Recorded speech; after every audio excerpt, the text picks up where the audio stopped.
Hello, welcome back. We are on chapter 19 of the MILELE readings, and glad to have you back. Um, Now, we left chapter 17 uh, with an update on Justin's status. He is doing much better, and in fact, we learned that it was because of Agios's intervention why he's doing better. And also, we were able to understand some of the backstory of how the world looks at Agios and Hope. Sort of Agios is some perhaps extraterrestrial being or something that, but they don't really have access to him, so they look towards Hope because she had been rescued and nurtured by him. And of course, the world doesn't like to believe that Hope is a loyal and that that Agios has anything to do with Prince Adani. We also had an interesting look at Hope's past, how she had come to pledge allegiance to Prince Adani and how she became his betrothed. Um, and also, we have a little more glimpse into Nathan and Faith's new life as fugitives. So let's continue with that in chapter 18 because things are getting a little dicey now. So let's go.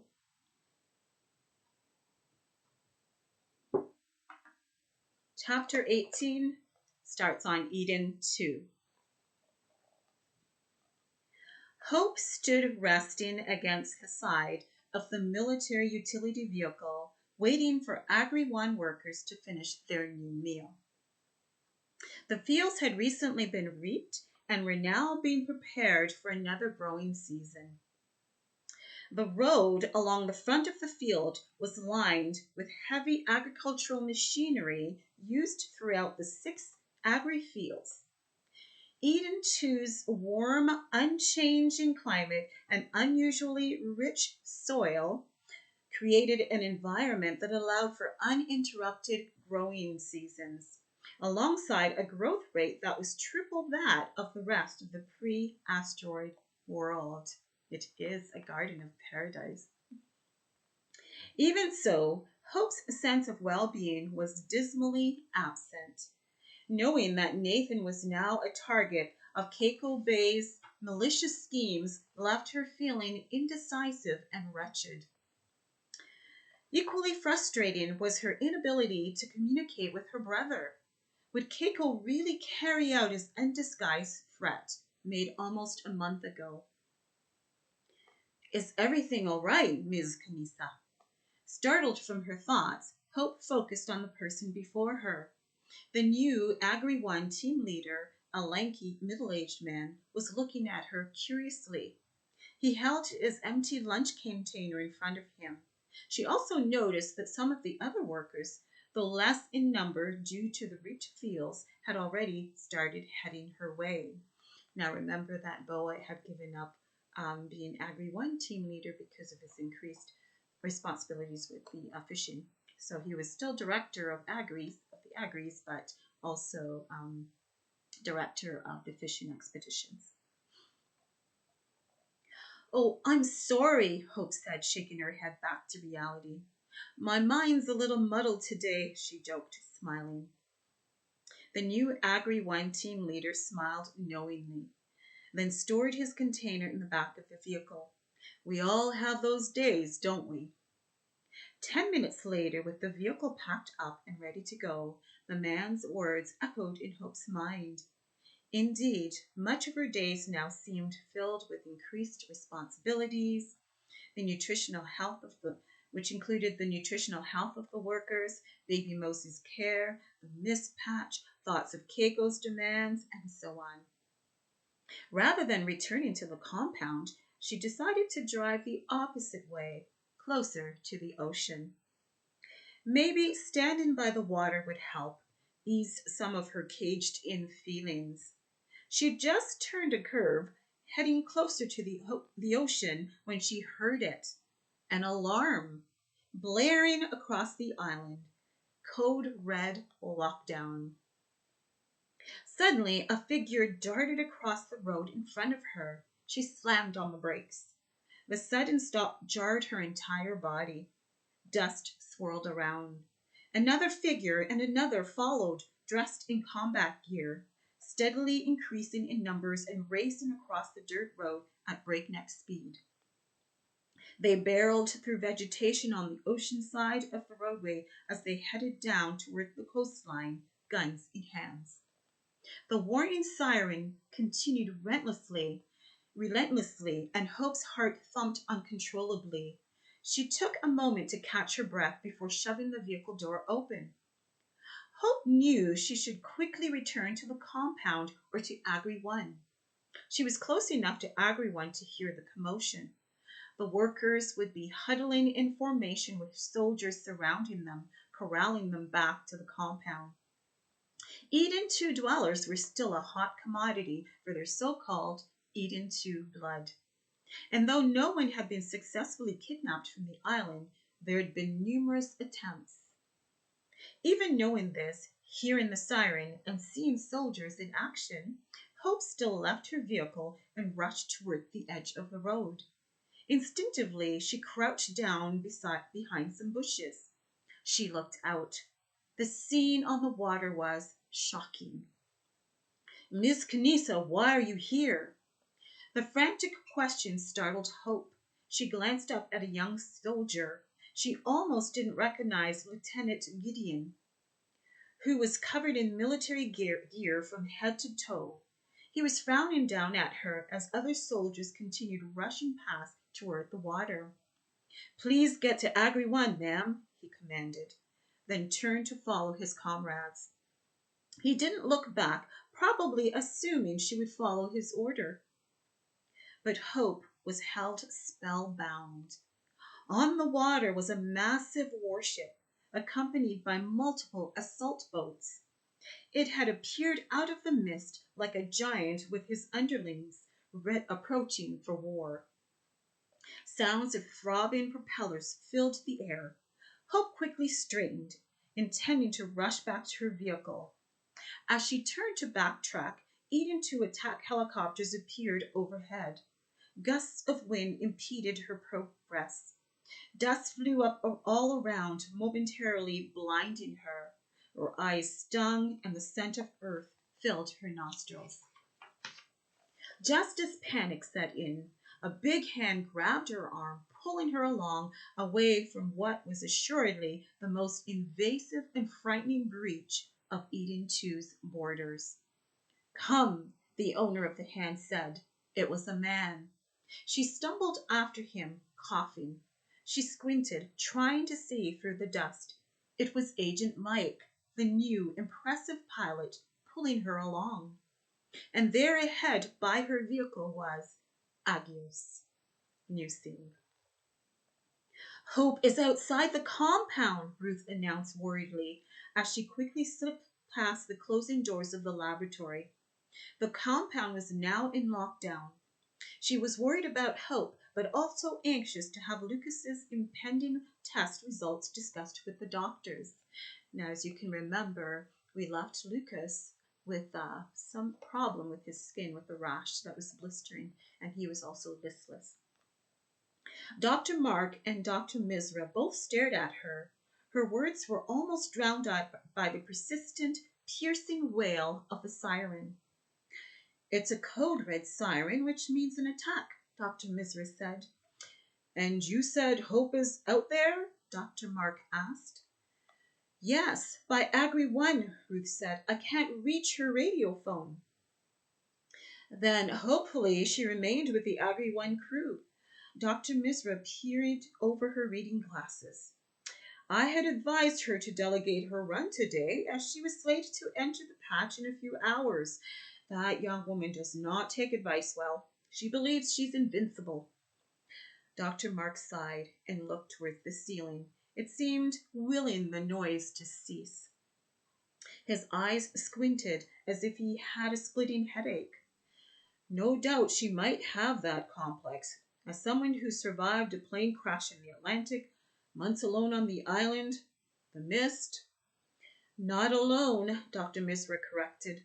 She perched on a steel stool near her desk, holding the folder she and Dr. Mark had been leafing through. Agios was with her. But he doesn't count, Dr. Mark continued. He's not like the rest of us. Which is all the more reason why she'd have a complex like that, Dr. Misra said. He's always bailing her out. Ruth shifted impatiently. How could two of the most intelligent Eden 2 dwellers always be at odds? That's not the point right now, Hope said. What if she's alone? Sorry, Ruth said. What if she's alone? Shouldn't we let Governor Peter know? They looked at each other, then at her. Dr. Misra set the folder down. It had Lucas's name on it. The momentary silence made the sirens seem even louder. Ruth decided to waste no more time. She moved past Dr. Mark and circled around to the other side of the desk. Doesn't she usually have security watching her? Dr. Misra asked pointedly. Ruth ignored her. I'm calling the governor's office right now. She grabbed the desk intercom phone. New scene. Still coughing and gagging from the man-made dust storm, Hope was suddenly hoisted into Agent Mark's arms like a baby.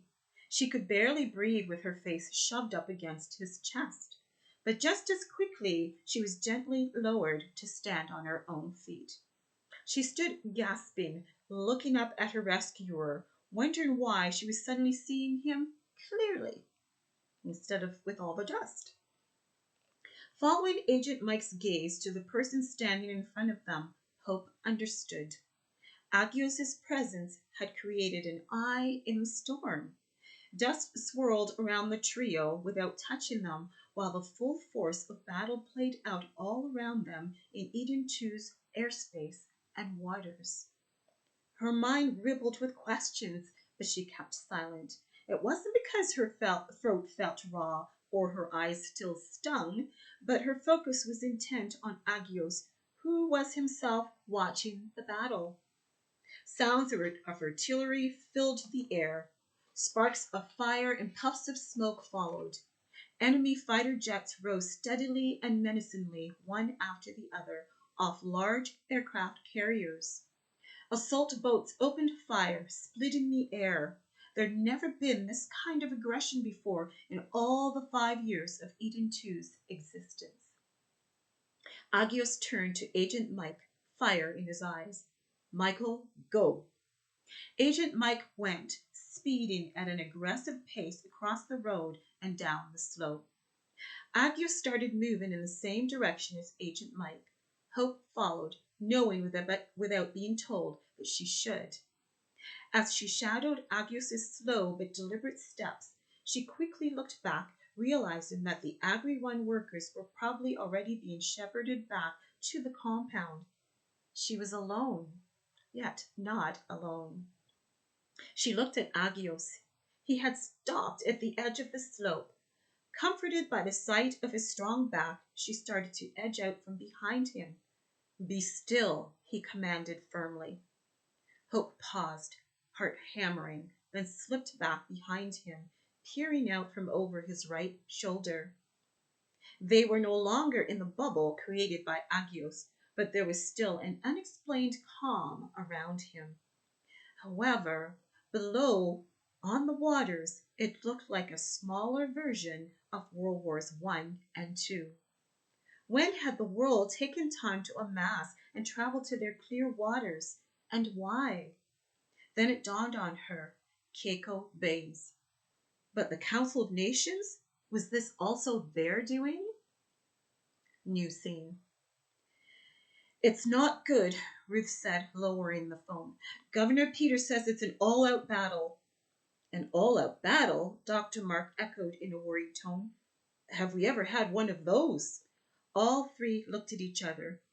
What do we do? Ruth asked, hands clenched in front of her. What can we do? Dr. Misra's pragmatic question met dead silence. Indeed, what could they do? They weren't even able to leave the room under lockdown. Suddenly, the obvious idea came to Ruth. Let's ask Prince Adoni's help. He can hear us wherever he is. Wouldn't he already know? Dr. Mark's face had paled considerably. Even so, Ruth said, we've been reminded many times he wants us to call on him in any situation. This is definitely a time for a triune connect. New scene. Even though Hope was aware in every fiber of her being of the danger above and below, the tangible stillness around her and Agios was undeniable. Can they even see us? She wondered.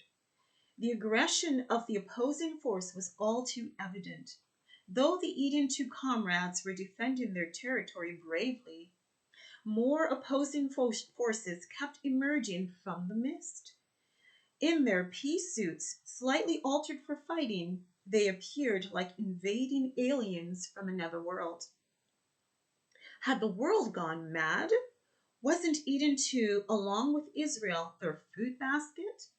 The thought had barely finished in her mind when the battle took a different tone. Out of the sky, from seemingly nowhere, a host of silver-colored fighter planes burst from the mist into Eden 2's clear airspace. Even from where she stood, Hope could see specks of sunlight reflecting off their almost white silver bodies. They whooshed and dived and straddled enemy planes, overshadowing the league of enemy ships below. They were smaller in number than the invaders, but it soon became apparent that they were more powerful. Who were they? Where had they come from? They are with me, Agios stated, as if hearing her troubled thoughts. His words brought assurance, and the continued advancement of the silver planes confirmed it. Enemy planes fell from the sky one by one under the onslaught of the new arrivals and the steadfastness of the Eden 2 fighters. The antagonists were being grounded left, right, and center, and the battle that had begun so aggressively steadily abated. It wasn't long after that a large white flag of surrender was erected on the upper deck of the central warship. As quickly as they'd come, the silver planes left, except for one. It landed, seaplane style, close to the coast. As the enemy forces struggled to rescue downed pilots from the choppy waters, Eden 2 patrol boats formed a clear line of defense between them and the shore. Smoke from aircraft debris littering the ocean competed with the backdrop mist. A lone figure stepped forward and walked across the upper deck of the central warship. He stood beneath the white flag. Keiko Bays? A single Eden 2 patrol boat was traveling toward the main warship, and Hope guessed Agent Mike was on that boat. Would he board the ship? Her anxious thoughts almost distracted her from an even stranger sight. Almost unnoticed amidst the continued rescues and what would most likely be ceasefire negotiations were the movements of a man who'd emerged from the sea-borne silver plane and was swimming toward the land. Go to the compound, Agios instructed. Hope looked at him, bewildered. She eyed the man moving steadily up the slope toward them, then looked back at Agios. Go, he commanded again. Hope exhaled loudly and slowly turned to go with Agios' firm hand at her back. Repeatedly glancing back on her way to the vehicle, she was beyond curious about what would take place between Agios and the silver-suited pilot. For that's exactly what he wore, like a diving suit, silver to the point of almost white, like his aircraft. But what arrested her attention more than anything were the man's features. He was almost the spitting image of Agent Mike. Ms. Kanisa? Hope quickly turned. It was security personnel, streaked with dust, and looking at her with a worried expression. Please come with me to the compound. As she followed him, she heard Agios address the silver-suited man. Gabriel. New scene. Gideon didn't have time to digest the scenes that had just played out with the mysterious silver planes before he found himself on board the main warship with Colonel Davenport, Captain Nick, and Agent Mike. But then he should have known things on Eden 2 would become more amped up since the appearance of Prince Adani on the high point. After that night, it was like electricity had filled the air, as if a turning point had been announced. But all he could get out of Agent Mike about the prince's appearance was that he should be ready, be alert. Wasn't he always ready and alert? Agent Mike had insisted on boarding the ship ahead of them, and at first Gideon hadn't understood the reason, but it soon became apparent.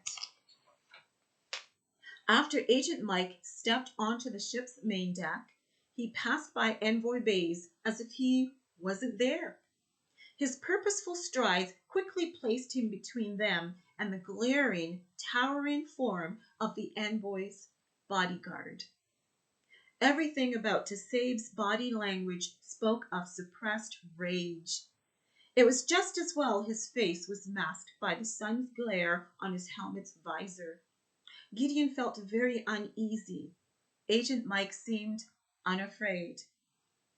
With no apologies, no explanations, Envoy Bays exploded in angry words. They stood silently listening to him as he continued his tirade. Much of what he said was irrational and unreasonable. "I do not wish to step foot on that island again," Envoy Bays stated emphatically. His fierce look was directed at Colonel Davenport, who'd been standing ramrod straight against the explosive anger for the past few minutes. "I want her here, now." "Mr. Envoy, I know you're all too aware that this invasion would have resulted in a lockdown. Surely you don't expect us to go against protocol," Colonel Davenport said. You've not given any clear direction as to why that protocol should be broken." Colonel Davenport's tone was respectful in deference to the envoy's position, but he scowled in masked disdain. "Did you really plan on taking her away today?"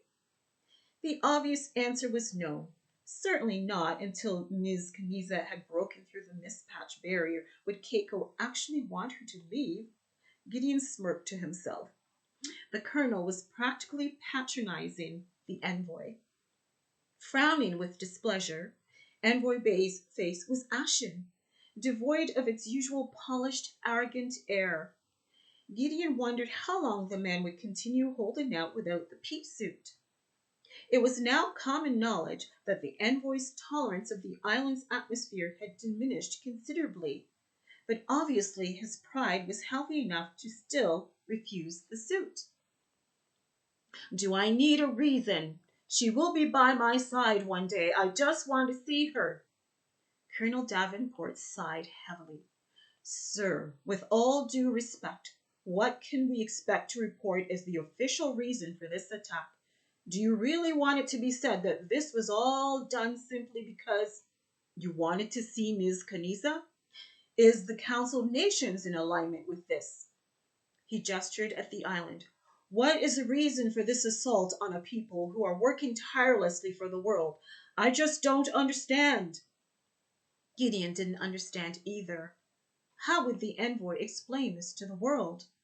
Or was the world on board with him? Impossible.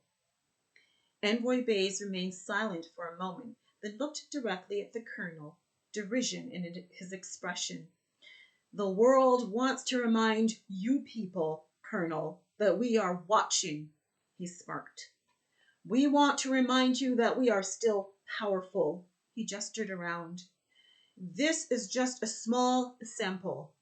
He looked to the sky. "I don't know where your unexpected help came from." Then he looked across to the colonel. "But next time, we'll be ready."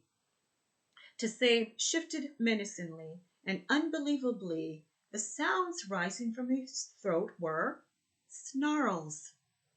Agent Mike remained stationary. Rescued combatants were still being hauled off to medics. The water was clear of the living, still being cleared of the dead.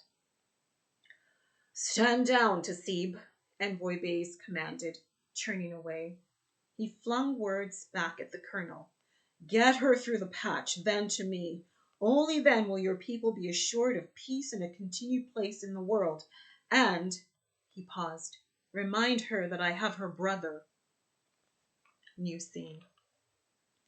From his lockdown position on the second floor of the men's dorm, he watched her hurried entrance as she was escorted by a soldier into the safety of the compound. He knew what had happened, but he was confined. When would he be free from this cage? When would he be released from the suffocating presence of the bright ones? And yet he was the watcher, her watcher. Surely it wouldn't be long before she was removed from Eden too. With the effects of the mist obviously weakening, access to satellite communications were now in the foreseeable future. Once the world was back up and running, and with the bride by his master's side, Eden too and its insufferable people would no longer be tolerated. Their days were numbered. So we end chapter 18 with 18 with last words from the Watcher. Okay, thanks for joining me, and come back for chapter 19. Take care.